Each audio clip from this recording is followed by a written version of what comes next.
Chairman, Chairman Burgess, and Ranking Member Green, thank you so much for holding this important hearing on the growing opioid epidemic.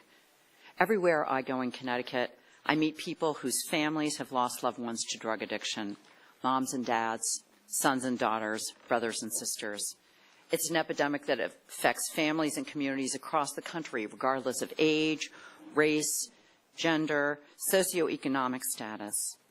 During one of my visits recently to Staywell Oasis, it's an addiction treatment center in Waterbury, I met a young woman who's been struggling on the streets with addiction. She has a new child, and she is so grateful to be in a program that is allowing her to stay clean and helping her child.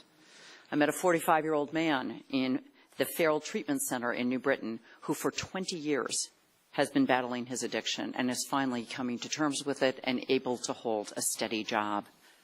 These are real people, real families, and real lives that are affected by this crisis, and the stakes are high.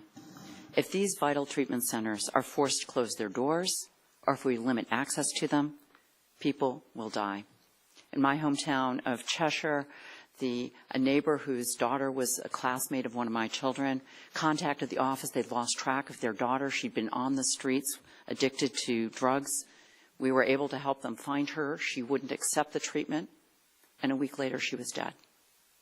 That's what it's like now in America. The situation is so dire in Connecticut that our chief medical examiner lost its accreditation. They cannot keep up with the autopsies. We're expecting more than 1,000 deaths this year. That's the third highest rate in the country. They literally cannot keep up with the autopsies. We need to do something, and this Congress needs to act. I'm pleased at our good bipartisan work last year. My bill of the Prevent Drug Addiction Act of 2016 was included as part of the conference committee in our good bipartisan work to ensure that we're addressing the issues of prevention with many of my colleagues have addressed here today, both provider education on how to prescribe, as well as for parents, coaches, and others who need to be aware of the risks of prescription drugs. But there's important work at stake, and I do want to say something about the Affordable Care Act.